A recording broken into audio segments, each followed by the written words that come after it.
We've had the Auditor General look at the issue. We've had hours and hours and hours of debate, Mr. Speaker, in our standing committee on the issue. And for the Conservatives now, because they want their cheap political points in this game, they are now saying, well, what's the next step? Well, let's get unredacted documents.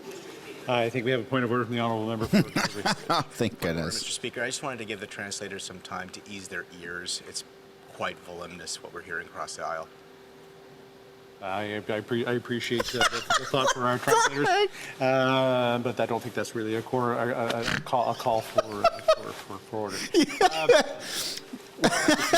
When stupidity meets ridiculousness. That's awesome. There is a significant risk that the motion could be interpreted as a circumvention of normal investigative processes and, please listen to this, charter protections. Now, this isn't me saying it, this is the RCMP. This is the body that you want to give the information to. My God, how much simpler can it be to understand that? I don't understand how they don't understand how simple it is, this issue, Mr. Speaker. The reason why they don't understand is because they choose not to, because they rather play political games. They don't care about Canadians. They only Byron with the two. Anyone else think he looks like Shrek's cousin? Mr. Speaker. You better not be talking about my boy Todd. The Honourable Member for Terrebonne. Thank you, Mr. Speaker. Frankly, what I'm hearing, it's a bit like a 5-year-old telling his mother, listen, Mum, it doesn't matter if I stole a bit of money from the piggy bank because, I got, sand thrown at me by another kid. That's what it sounds like. It makes no sense. What you're doing is you're walking on individual rights and processes that have been well established, and the RCMP and the Auditor General, both independent offices, have made that very clear. If the member would like, I can share the letter with her.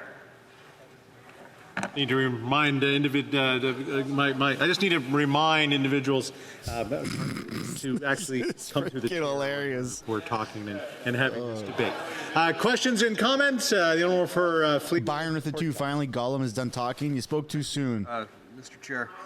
Brian, sorry, you spoke too soon, Brian. The question is, if there's wrongdoing, somebody needs to be punished. There's allegations, of course, but nothing has been proven. But to my honourable colleague, when the RCMP tells you it doesn't need the material that the Conservatives want produced, when the RCMP tells you they can't use the material that would be provided if the Conservative motion were to succeed, what should we then take from that about how best to proceed with the kind of investigation that people seem to call for? Secretary, Governor. The Conservatives got pushed into a corner, and they had no other option but to go to the police. Our independent offices, our independent agencies, to do what it is they're supposed to do. We have an RCMP agency which is recognized around the world. Second to, I would suggest to you, no other agency, Mr. Speaker, or law enforcement group. They know their stuff. They know what they're doing. I think Canadians have more confidence in the RCMP as an institution than they would have on the Conservative Party on this file at the very least. And I'm trying to be kind, Mr. Speaker, here.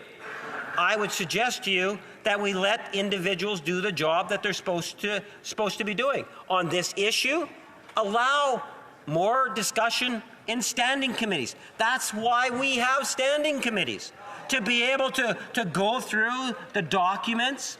That's where our Auditor General has made presentation, the RCMP have made presentation. It provides all forms of opportunities to ensure accountability. And I don't think many people have confidence in the RCMP. It's up to the Conservative Party in particular, a little concerned about the Bloc, but Conservative Party in not anymore, at to least. stop with the political games at the cost of the interests of Canadians and start looking at ways in which we can be supporting Canadians, not playing games with Canadians at a great expense.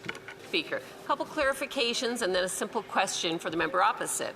First of all, the Liberal government is pretending to care about people's charter rights, which, you know, would be new if it was believable. But this is the government that has violated all of them. Freedom of expression, mobility rights. Let's talk about the Illegal Emergency Measures Act, on and on. So that. Ooh. The member also alluded to the fact that there's no other... Hey,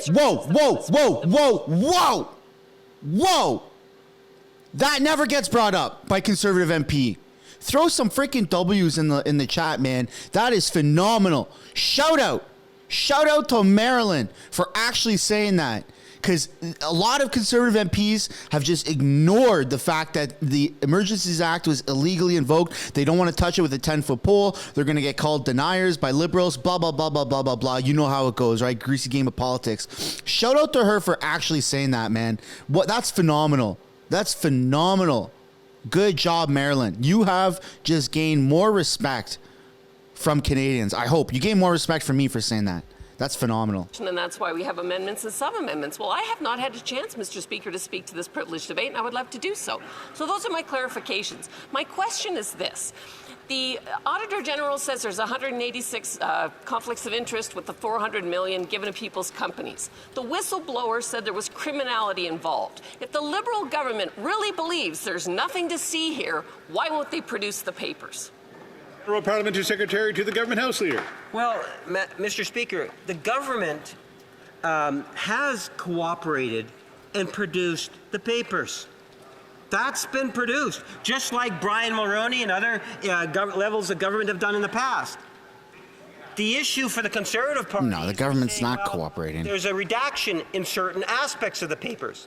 Well, that happens in government. And now the Conservatives have said, well, we're going to force those unredacted papers, and we're going to go against what the RCMP are saying. We're going to go against what the Auditor General is saying. Why? Because they want to play a political game of political cheap shots. That is the reason why. And I look forward to hearing the member's comments. And I would encourage every member in opposition, when they stand up, to start their remarks by indicating that they do not support the recommendations or the concerns that have been raised by the RCMP, the Auditor General, and then through that recognize that they do not support the Charter of Rights in our Constitution. Because if they did, they would be listening to what those independent offices have to say, Mr. Speaker. And if they're not going to listen to what those independent offices have to say, then don't try to tell me that you're supporting the Charter of Rights. I won't buy that. Okay, it's always government employees that have the excuse of, well, that's just orders. That's just the way it is. That's just how things go. Look, dude. Look, Kevin. Look, Gollum. That's not what happens. The Prime Minister and the higher ups, because there are pretty much everybody in government is higher up than you, Kevin, has the ability to either file to redact certain information, especially the Prime Minister, under the guise of A, B, C, D, E, F, G, whatever he wants to. That can include information that should not be redacted, but that is redacted to protect himself from, criminal prosecution, criminal charges. So no, it's not that. Yeah, sometimes in terms of national security, some things are redacted for the sake of protecting Canada. Yeah, some.